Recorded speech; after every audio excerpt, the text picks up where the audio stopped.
This is The Convergence. Hey, welcome back to another edition of The Convergence. I'm your host, Derrick Mains. I have a guest with me today that we've really got to know each other a lot better over the last few months. Aaron Baer. Aaron, welcome to the show. Hey, Derrick. Glad to We've be been on. talking about this.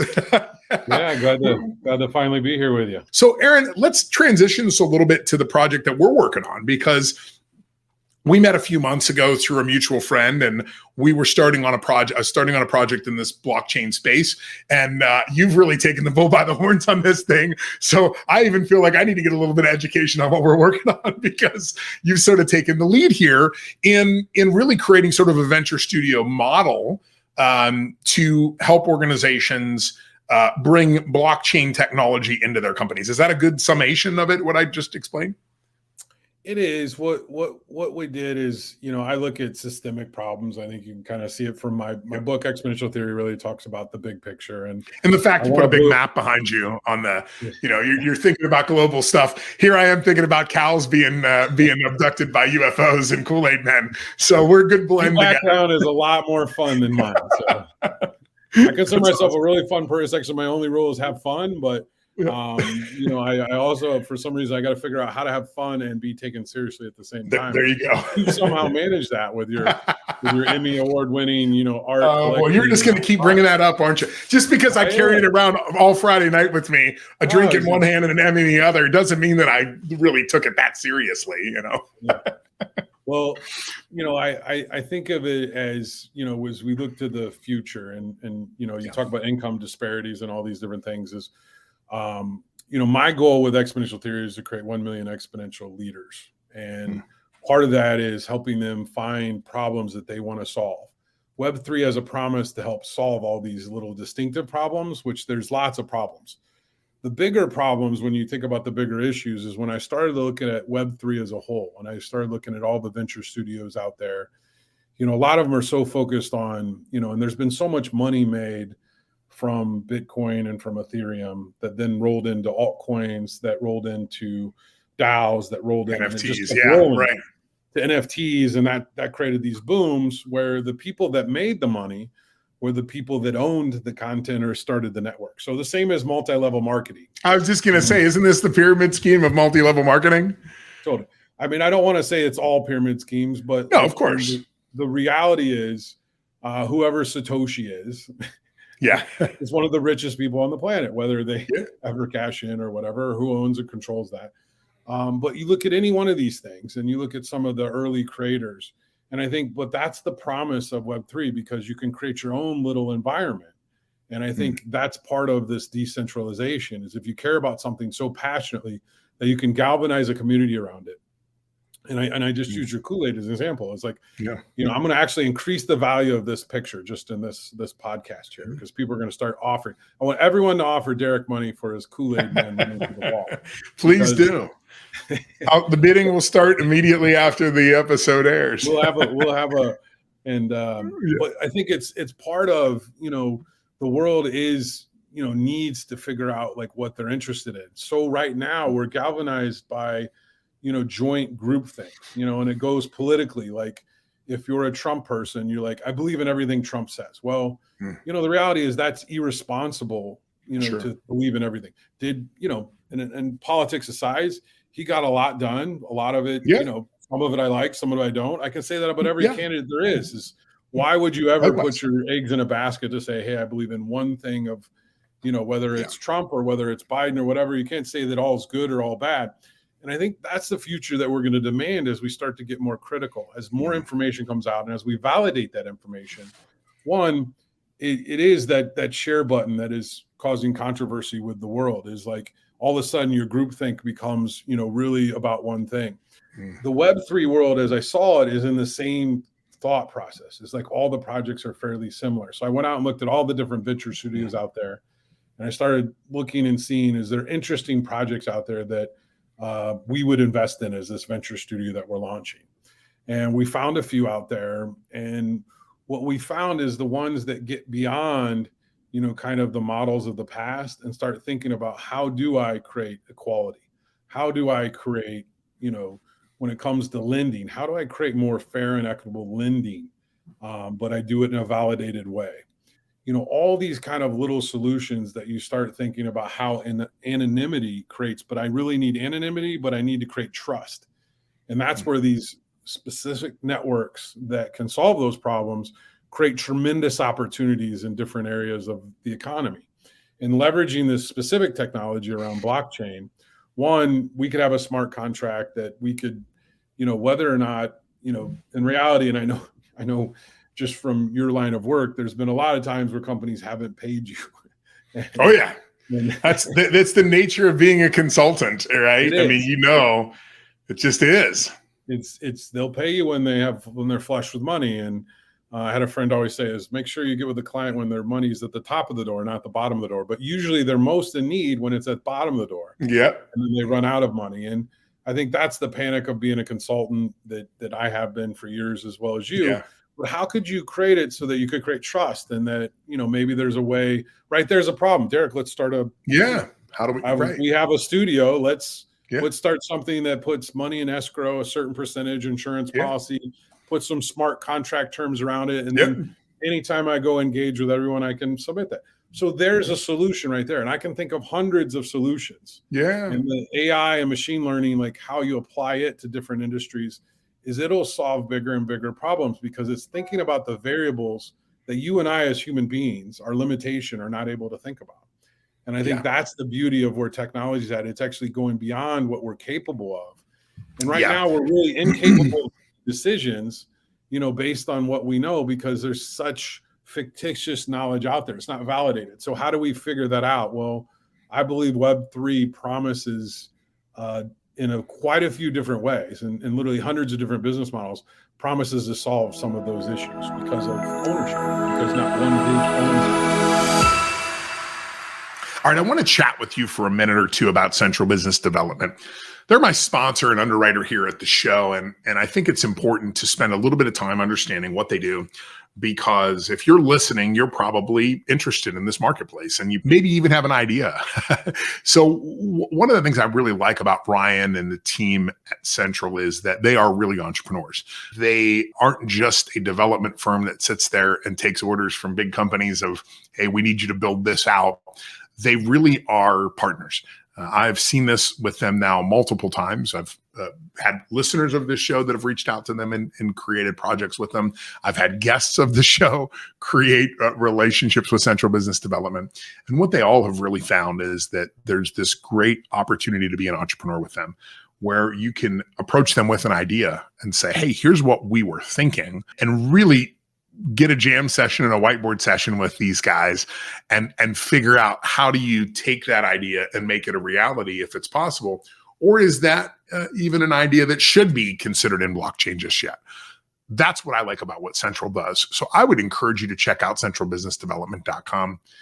Reach out to them, even if it's just, hey, look, we're wondering how blockchain is going to affect our real estate investment firm in the future, and you want to just have that time chatting with folks that understand and know this industry. And maybe there's a project to be created there for you. Maybe there's an opportunity to be an entrepreneur out inside your industry and create something new and exciting that will not only affect your business and how it works into the future, but might be a disruptor to other industries as well.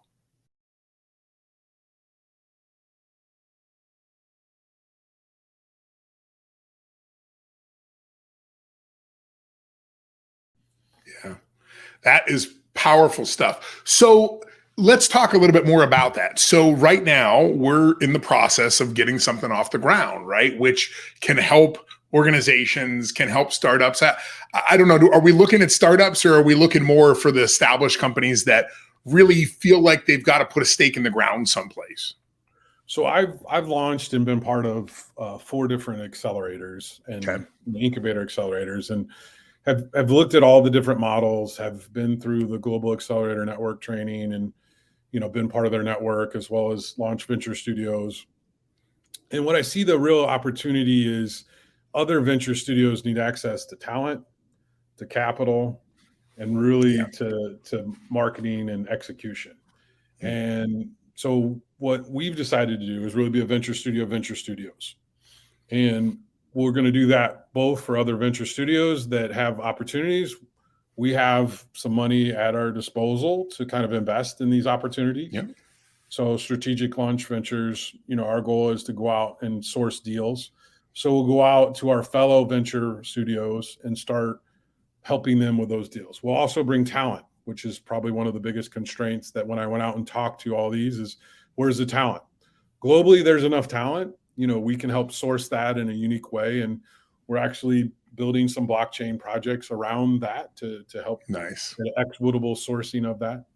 And then, really execution of really bringing people in, a lot of these venture studios are elsewhere and they want to come to the US market, which happens, still, if you like it, Dubai may be a epicenter of, they call it the cyber oasis, the crypto oasis. Crypto oasis, yeah. So, but the US, still has a lion's share of projects. But I see us focus more on really these corporations have to invest in diversifying their innovation labs. And blockchain is one of those, is how could we roll out a venture studio for a specific company so they can play with it, practice it. They can see all the deal flow that we have from all of our venture studio partners.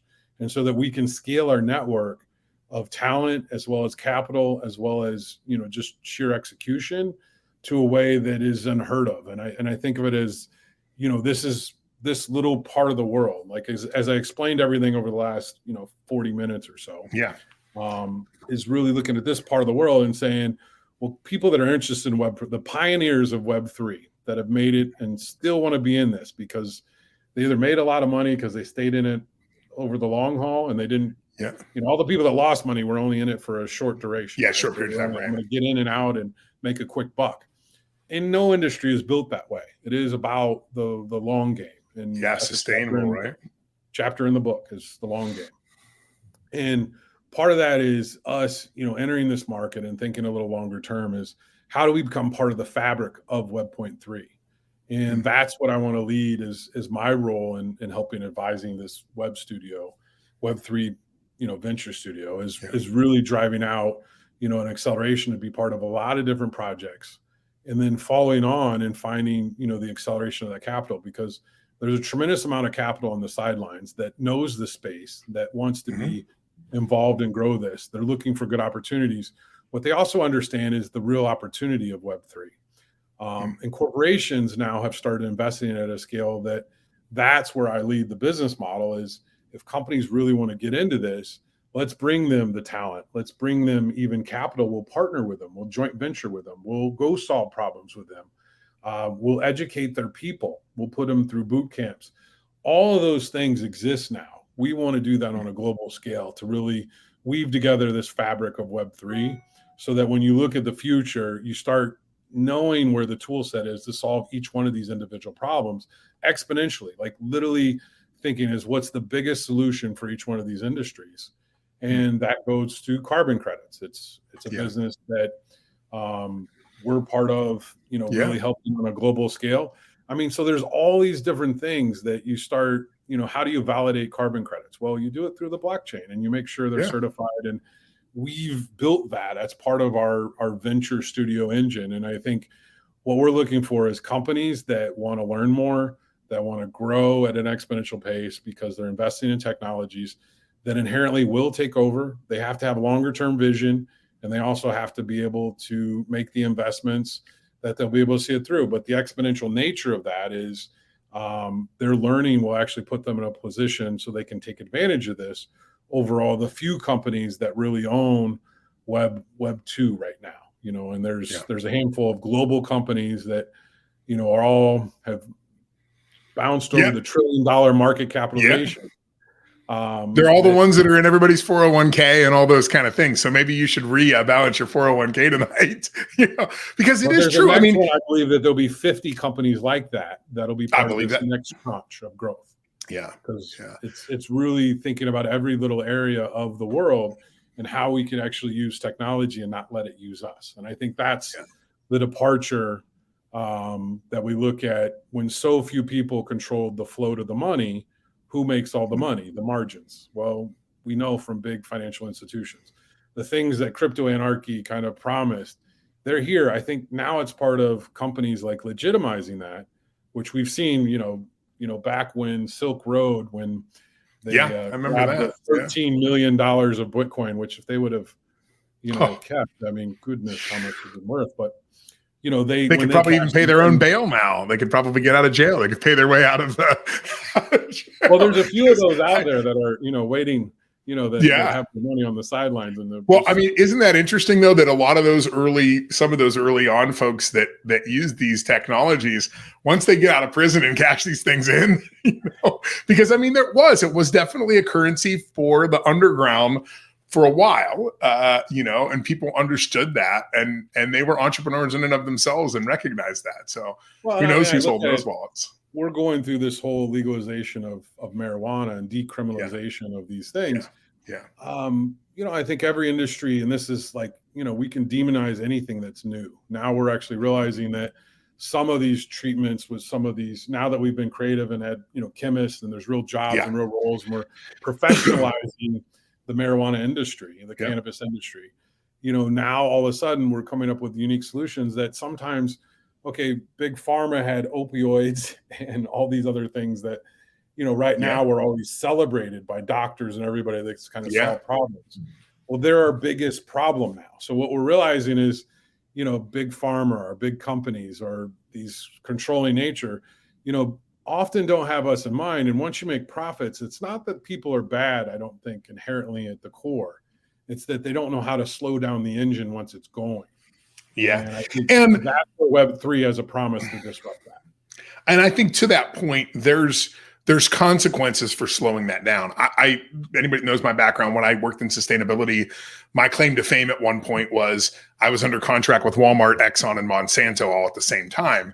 So it's like I had 3 of the 4 horsemen, and I just was trying to figure out who the other one was for the apocalypse. But I had lots of conversations with oil executives, and one conversation was really changed my mind. I was at lunch with the president of a bigger oil company, and we were talking about things, and I said, there's a lot of risk in your business because there's somebody out there that's going to disrupt this industry. There's thousands of people out there trying to wipe you out, right? And I said, how does it feel? How do you sleep at night? And I didn't mean it as how do you sleep at night as in like you're an evil oil company, but all this risk on the horizon. And he actually laughed and said, I want you to think about something for a minute. He said, I want you to think about who my boss is. And I said, well, the CEO. And he said, no. Who's really the boss? And I said, well, I guess the board of directors. And he said, no, think about it. Who really is the boss is the shareholders. And the shareholders of this oil company are the biggest teacher union in the world, the biggest bus driver union in the world, the Teamsters. He's like, your grandmother. He's like, you probably have. And I was like, wow, that's a really good point. So he said, yeah, it's right. We could change course and change direction. But to do that, you have to stop doing what you're doing and start doing something else. Will all of our shareholders stay on board during that period of time when we come out and say, hey, for the next 10 years, we're not going to post a profit. We're going to take all of our profits and do all these things. How's your grandmother going to live? And I have to admit, it made me really rethink things and say, maybe it's not the big guy smoking a cigar in an office someplace. Maybe it's human nature of wanting to, have an income and produce a profit and live. It's difficult. It's not simple. None of these things are simple. They're all very complicated. It's the unintended consequences of decisions that we've for far too long made short-term decisions over long-term. So I think the strategy for Exponential, and Ishmael wrote a book called Exponential Organizations and created something called Exponential Sprints that really is you want to disrupt on the edge of a company and let that grow beyond the company before you bring it back into the company. And John Hagel, who's a consultant at Deloitte, has, from the edge. I mean, at a certain point, what you realize is that your core business, you cannot shut down. Like energy companies, I consult with an energy company here in town that controls, most of our state's energy. And, everybody's concerned about pricing and everything like that. But what Arizona as an economy is going to grow by 1 million people just in Maricopa County in the next 10 years. So to sustain that kind of energy, you've got to either build another nuclear power plant or you've got to build a lot of renewable plants like solar or wind, and Yeah. I'm saying a lot, and it doesn't produce the amount that we need. So it's like, how do we create shorter term solutions to get to longer term? They're committed by 2040, 10 years prior to the Paris Agreement, to get to a carbon neutral, carbon zero place. What you got to get is, now you have to get the regulators to understand, like, how do we actually bridge that gap? Otherwise, we're going to go through a period of, and I don't want to say this in 8 years to look back, that guy predicted that we're going to go through brownouts. We're going to go through poverty. It's going to happen. Energy is the direct correlation. There's only a couple places in the world that uses more energy in the United States: Singapore and United Arab Emirates. The only two economies that per capita GDP people make more money. Produce more. Yeah. Those two. So energy is a correlation to wealth. Yeah. With that said, and I mean, you could say that directly to Web3. You could say that to a lot of different things. We have some big solutions in energy to actually create all these others. I think that leads to a whole sustainability and climate economy that Goldman, predicts is going to be a multi-trillion-dollar economy. And we're already seeing a lot of money going into that, whether it's carbon credits, but getting sustainable. But it's longer term thinking that's going to get these energy companies to survive. They may need to actually put in another gas plant, but they need to do that with the fact that they're going to be thinking about, okay, to do this, then we need to build longer term solutions so that we can phase this out at some point. And I think those are the kind of things that the general masses just want to jump on one side or the other, or the Sierra Club, or someone wants to be the one that points the finger, when we've got to start thinking systemically and longer term, because what we don't want to do is create our own issues, which is what we're doing when we don't think about, at the end of the day, Derrick, and I think what it comes down to, what your guy said that I am kind of reiterating, is it comes down as follow the money. If you can put the money into the sustainable markets and you can put it, we will go there as quickly as possible. And that's really the promise of Web3, is when you can delegate that ownership and those opportunities to do that. I see a very promise. And what you resist persists. If you say something's not going to happen, it most certainly will happen. Like the economist I mentioned, who all the memes about him, right? It's like he can predict with amazing accuracy. He just always 100% wrong, right? But no, it is a really good point. And I think it's part of and I know we're running over time, but we'll cut this into a few episodes because it's so interesting. I mentioned in the last episode that I did about this professor that I used to do some work with named William Rathje down at University of Arizona. And he wrote a book called Rubbish. And it was really fascinating because this book is one of these books that will really mind melt you, because what he did is took students from U of A and went out and did core samples of 50-plus-year-old landfills to see what actually happens in a landfill. And what they found was that they could bring out core samples from the 1940s that has a fish wrapped in a piece of newspaper that had looked like it was just caught yesterday from the 1940s. And he was like, look, we think these things degrade. And yes, under natural circumstances, they degrade.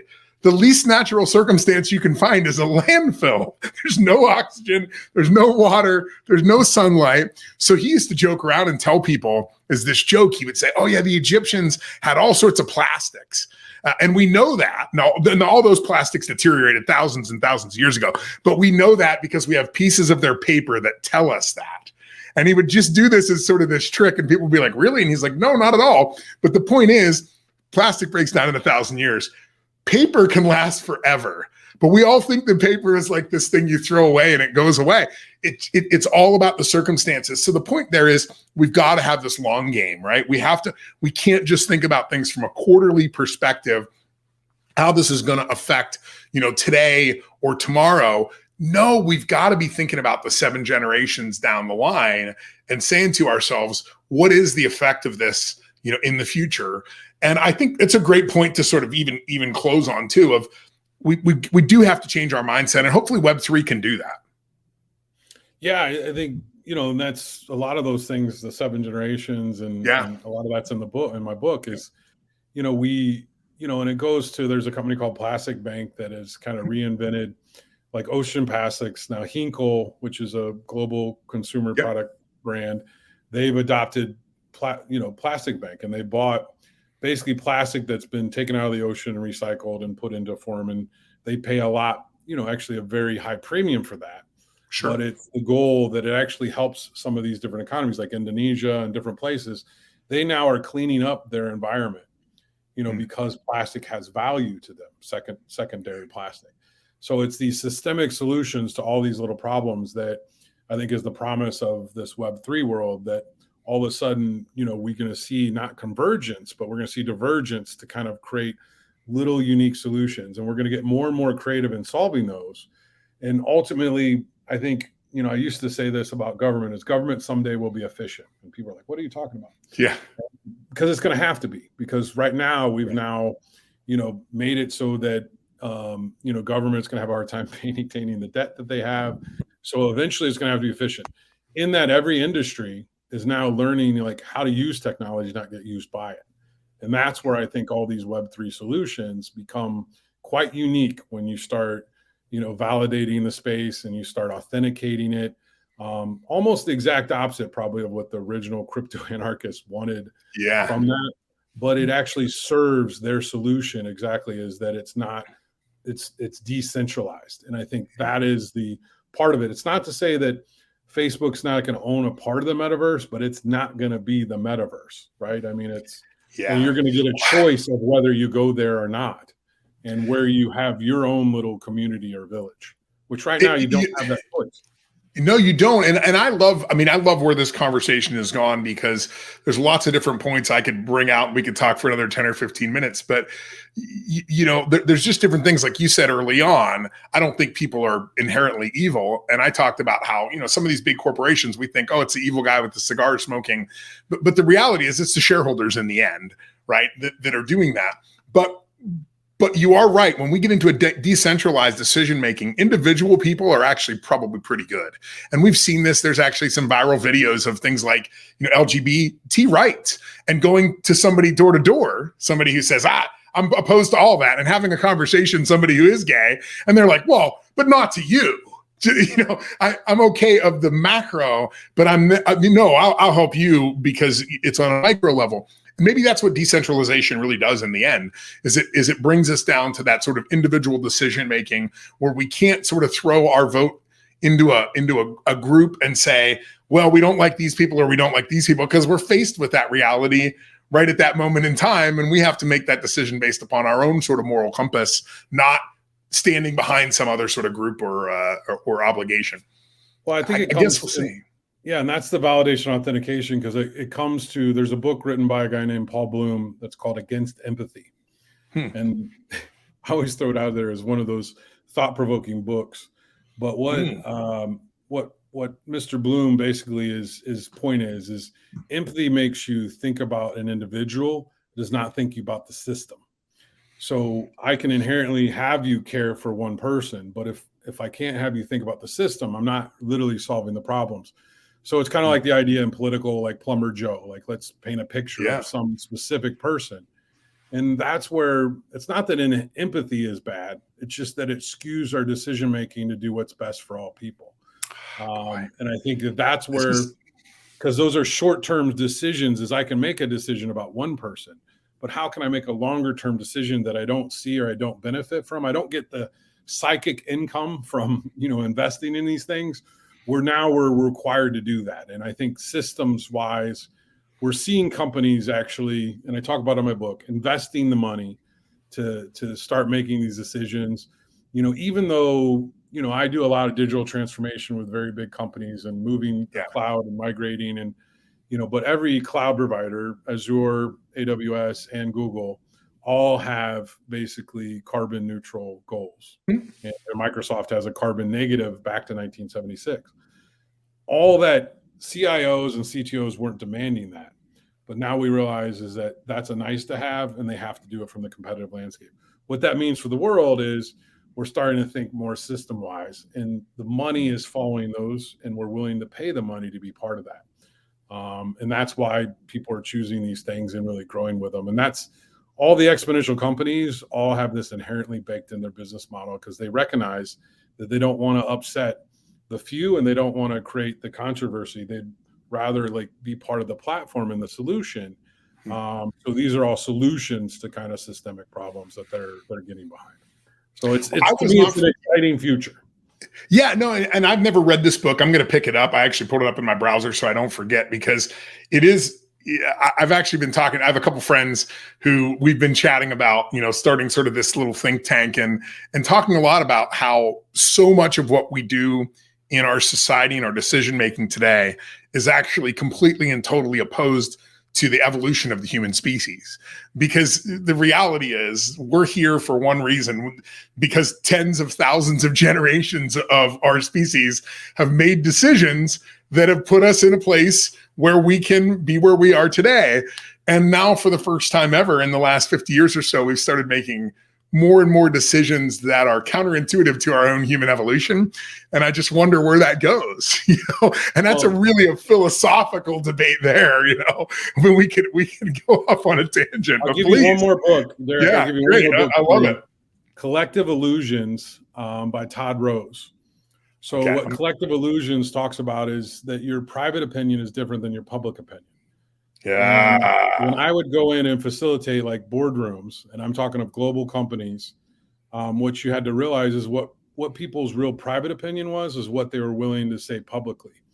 And this is where you start to see these horrendous issues, is that people will regress to the norm in psychological experiments, to do horrible things. Yeah. Based on that they don't want to stand out in a group.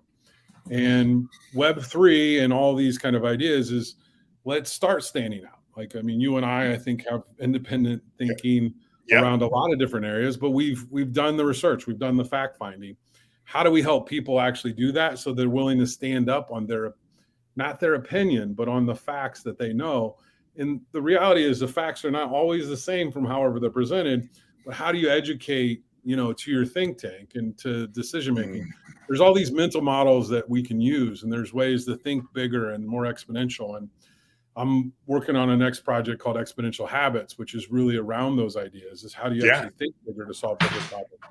A lot of it are these issues that you're talking about, that, getting someone that say something publicly, but so that you can have an open debate, but you don't cancel each other or you don't compare each other, which I think is inherently part of it's not a good part of the model of being anonymous in a group, is that you're always judging everybody as the observer.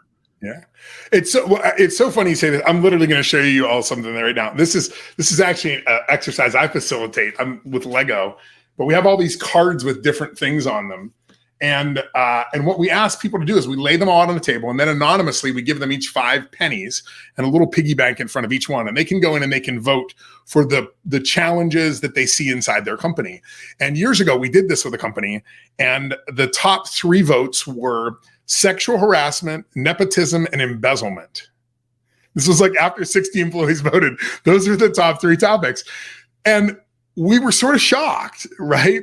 But what we found was they do all sorts of surveys. They have a Survey Monkey. They have all these things asking people all the time, what are the things we can improve upon? What are the challenges? But everybody knew that the company could see who it was that voted for those things. When it was completely anonymous, it was like landslide. We found out what the real problems of the company were. And needless to say, that was a difficult conversation to have with the executives, that nepotism, sexual harassment, and embezzlement are the key things that everybody sees when they look at the company. But it did help them move forward and be able to say, okay, this is the real deal of what we actually have, not this fake bullshit that's hidden behind, whatever agenda that somebody had. So I just think there's a lot to it. Aaron, this was amazing. I can't believe we talked for this long. We could probably go another 2 or 3 hours. Yeah. But listen, everybody, thanks for joining us. And Aaron, tell us a little bit about how they can find out more about you. The book is Exponential Theory. You can buy it on your website. You can buy it on Amazon. Tell us a little bit about all that. Yeah, Aaron Bare, AARONBARE.com. You can find out more information about me. Definitely find me on LinkedIn, Instagram, same Aaron Bare. And if you're a venture studio in the Web3 space, or a corporate lab innovation partner that wants to launch, reach out to me. We're glad to kind of help launch your Web3 dreams, because I think there's so many opportunities to explore that we're just on scratching the surface of what's the potential of this is. And I think we explored a lot of this call, but it's really exciting to be here on the pioneering stage. Like, this is almost like we're on the Mayflower, just seeing the coast Yeah. of where this is potentially going to go. That's amazing. Thanks, Aaron. And thank you all for joining us here on The Convergence. Thanks for listening to The Convergence. If you want more information about the topics you've heard here today, reach out to us at theconvergencepodcast.com.